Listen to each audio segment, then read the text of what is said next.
Alrighty, welcome. Oh. I don't know if we want to see that.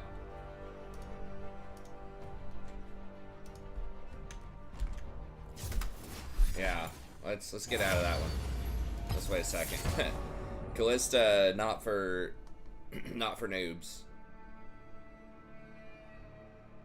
She can take over. She can be very strong, but this guy play Callista he has some experience on Callista. Did we lose our last game? I guess we did. Oh yeah, it was really bad. We got blown out. I didn't realize we'd won the previous 5 games though. So, and really, what, 7 of our last 8 before that one. So we're kind of getting on a roll again.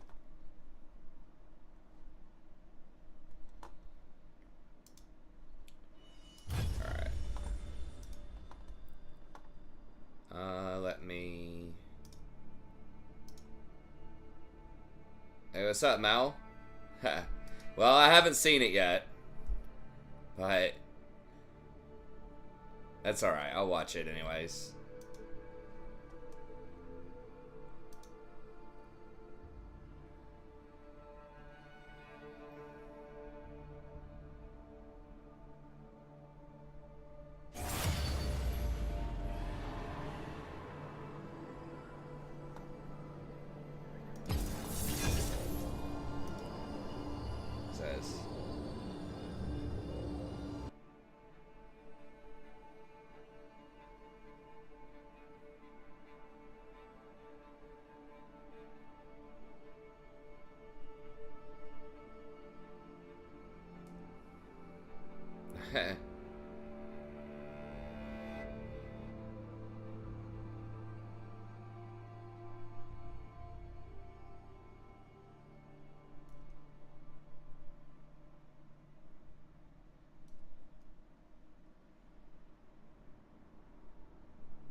Just kind of chuckling at Nice.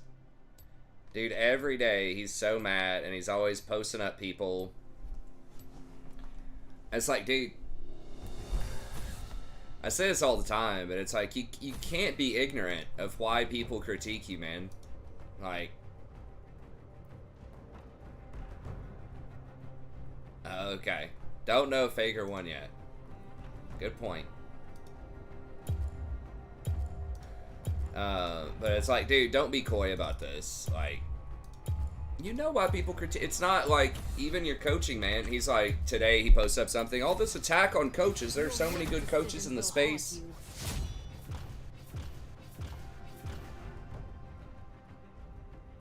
I don't know. I mean, he just feels the need to respond to a bunch of people, and he always acts like he's his victim. Like he doesn't know, like, why people are critiquing him. It's like, dude, it's not your coaching. Like, what you say in your coaching, it's charging $350 for your coaching and marketing yourself as a challenger when you haven't been challenger in 3 years. That's what people have a problem with it. You know, if you want to coach, whatever. It's just people are, if you charge an exorbitant amount of money for something that it's like 5 or 6 times what other challengers charge, people are going to critique that. You can say the market demands it, you can get that out of people. That's true, you can get it. But people are still gonna say whether or not they think it's a good value. Yeah, I mean, that's it. It's like, yeah, are people willing to pay it? Sure. It seems like, but, and if the market demands it, it does, but that doesn't mean that you're immune to criticism from people that are thinking that you're exploiting amateurs, right? Like, you don't need $350 coaching if you're in silver, right? Like, maybe if you are, you know, in challenger, But that's the thing is, I mean, that's the big benefit is he has a really good marketing team and he spent, you know, a lot of money and a lot of time building his brand. So yeah, I mean, he's got to charge a premium. He took on a big risk to do that. He quit his job and went all in. Probably took on some debt to hire an editor, get a marketer and stuff like that. So I get it. It's a premium, but it's like 5x what other challengers, like current challengers or pro players would charge. You know, I think you can probably get most challengers or pros. I think a lot of them would probably do it for $50 to $75.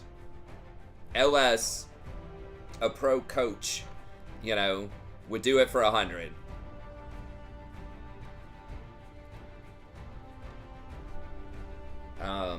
So I mean that's what it's not that you're charging more. It's like, yes, you built a brand, yes, you're very successful.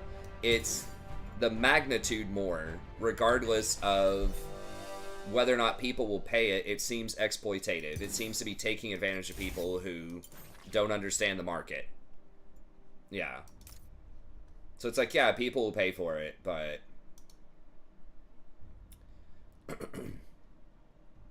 I mean, you know, he does, like, he makes valid points. Like, people are willing to pay. People, in theory, can see what he offers, right? Like, he posts up a lot of his coaching sessions on his YouTube page, so people can see it. So it's not like, you know, he's not providing the ability for people to see things like that. It's just that,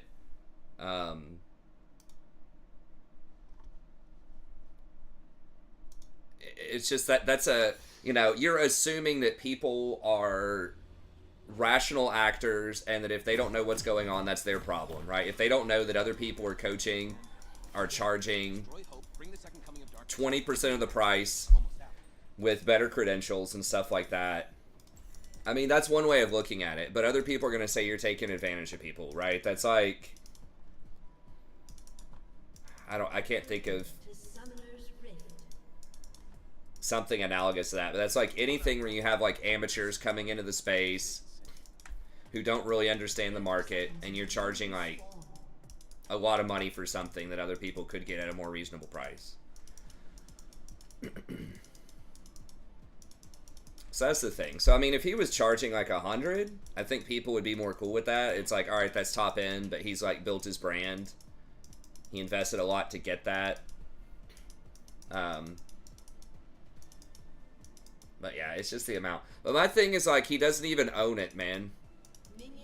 He's just like trying to constantly cast aspersions, say that all these people are haters, and that they're just jealous of him and all this stuff. It's like, you can critique somebody and say that you think something is morally gray or unethical without necessarily being jealous. Like, he's just assuming it's all about the money. Like, as long as you can get money from people, then, like, you need to do it. And anyone that thinks that making money is a bad thing, then they're just jealous. They just wish they could be making that money. It's like, some people are, you know, legit don't want to, like, rip people off too much, you know what I mean? I don't know. It's just the him not owning it type of thing. It's like,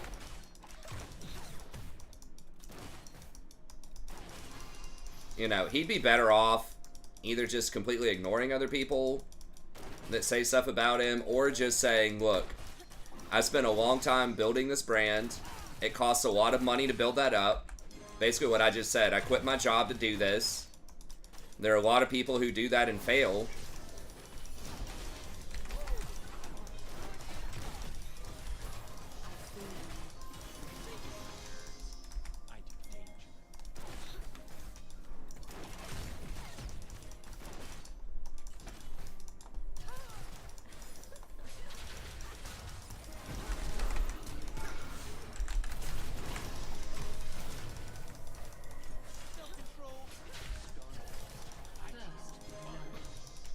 Does she have Ignite? Oh, she does. Okay, nice. Oh.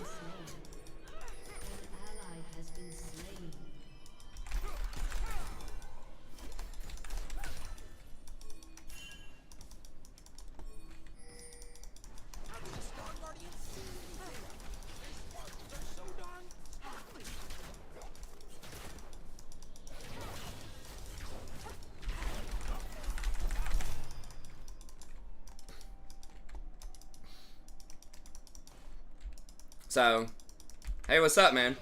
So I don't know. I mean, I just think that just constantly, it's like if everyone but you is saying something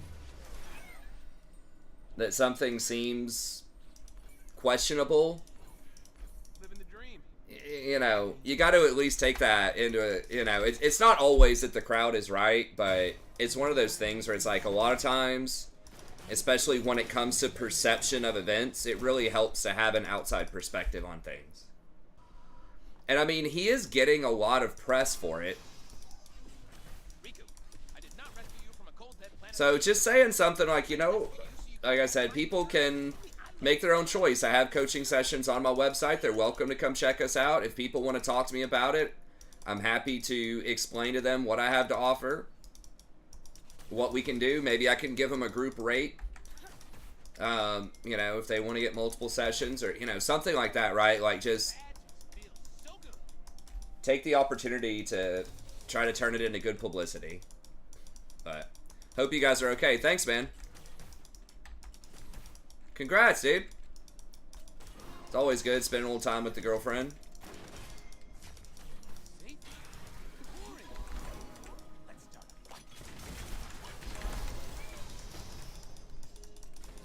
Damn it. An enemy has been slain. Wish I could have kept him off of the cannon, but hey, what's up, Kamoy? Yeah, man, I remember. Good to see you again. But yeah, I don't know. I don't know why I even look at those tweets. It's just like every time I sign on to Twitter just to announce that the stream's coming.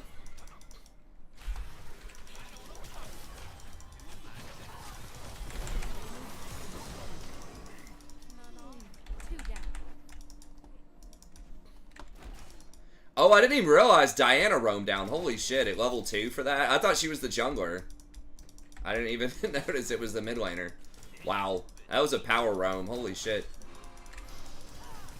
People be roaming a lot these days. But yeah, it's like every time I freaking get on there to announce a stream or a video I just published or whatever, I see another tweet coming up from Nice. Fuck all the haters. Yeah, he does, man. I don't know. I used to defend him a lot. I understand his frustration, but when somebody gets frustrated like that and sounds off a lot, it means you kind of know there's some truth to what the people are saying, right?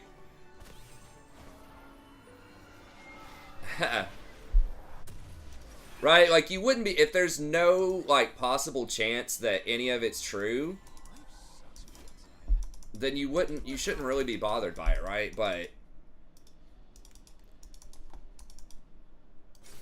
I don't know. Yeah, I would go about it a different way, but because he's just inviting more, like, by attacking all of these people that are critiquing him, he's just inviting more and more. That's why I learned really early on, if there's a hater on my channel or whatever, it's like, and it's just someone that's like not, especially if they're not saying anything constructive, if they're just hating, you know, it's better to just not engage.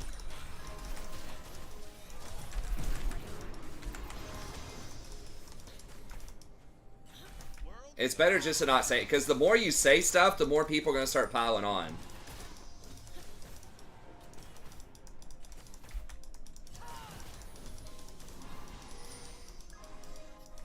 Or invite some of these people. I mean, it's not like these are no-name people, right? Like, he's got LS critiquing him. He's got other pro players critiquing him.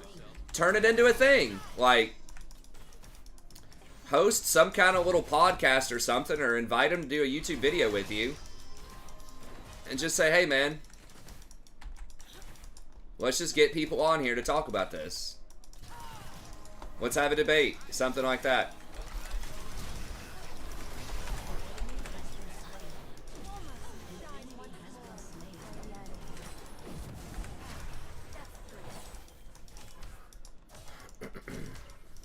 I don't know. Yeah, exactly. Toxic people do want you to respond. I mean, some of the people that flame him are toxic. For sure. But I think you're lumping it all together and calling it, like, you know, a legit critique. Because there are some people that have legit critiques.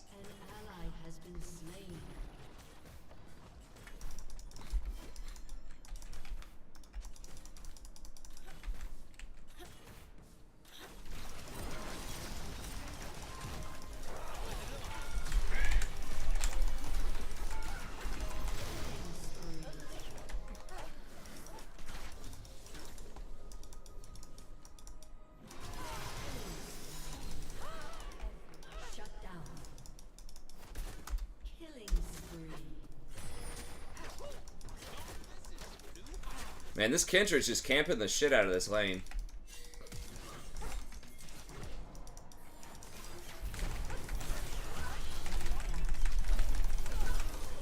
Oh my god. Damn it, we almost had him. I think she gave up on the play. I probably should have just left her. I thought we did come pretty close to turning it, but she got the Triumph proc, I think. I think they need to take Triumph out of the game, man. That rune is so fucking dumb. Alright, we're just going Ionians. Yeah, Kindred does. I mean, Kindred knows how to fucking win a game of League of Legends. I say this all the time. Just camp bottom, camp bottom, camp bottom if you want to win League.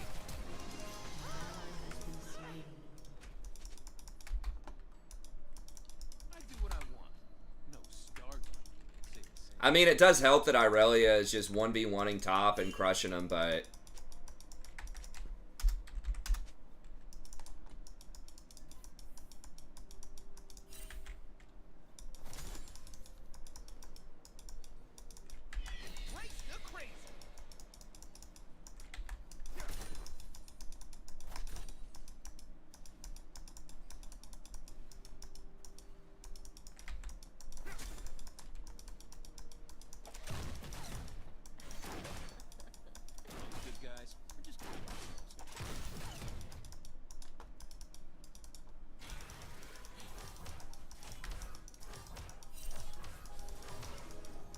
Yeah, I wish he would just go back and focus on doing his own thing, man. Because I liked him when he was a much smaller content creator. I used to rep him because I used a video where he explained how to send coaching replays to people back when it used to be really janky.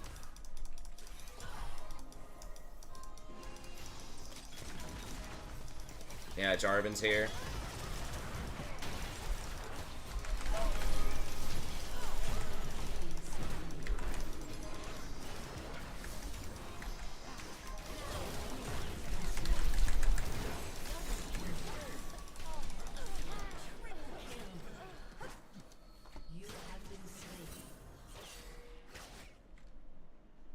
She's got her ult.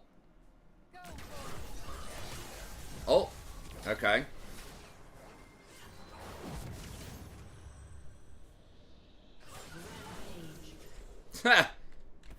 Nice.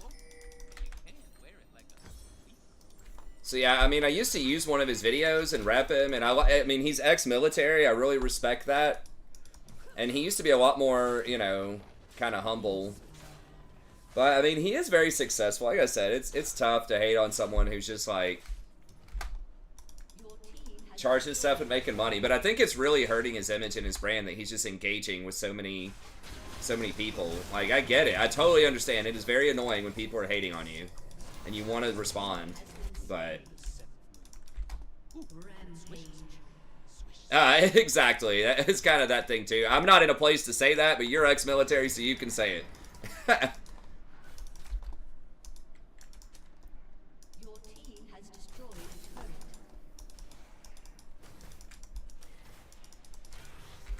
I don't feel right ever critiquing someone in the military about their mental toughness, you know, but...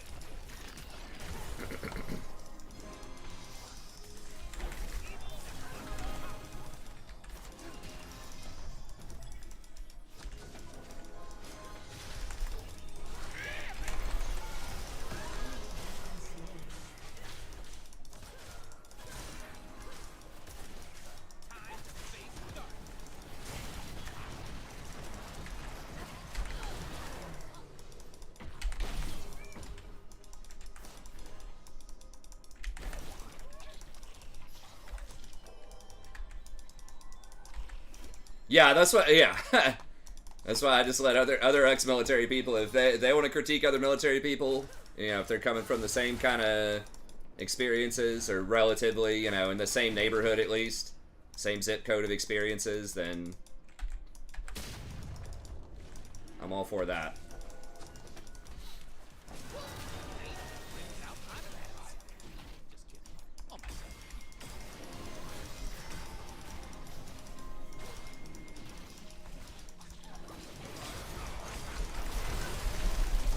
Holy shit. Wow, that was brutal. She doesn't have ult yet. Oh god. She's so close!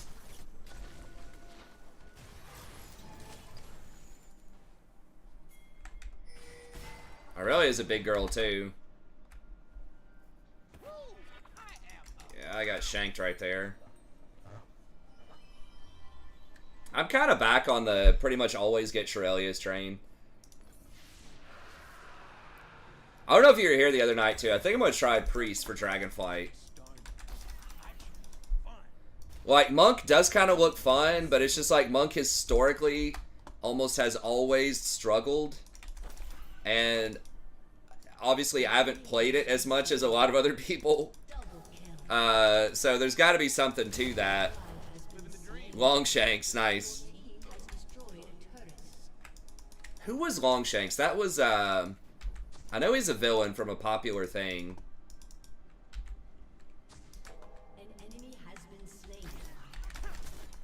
I recognize that from something.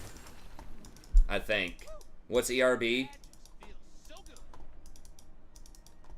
But Priest, you basically get 2 healers. You get Holy and Disc. So if they like nerf the shit out of Disc, you can go Holy. Or they nerf Holy, you can go Disc. So I feel like if I'm not going to run a lot of alts, that's a pretty good bet. And I've never rated a lot as Priest. It looks pretty fun. Oh, epic rap battles. Oh, okay. Who was Longshanks historically? Was that the William Wallace?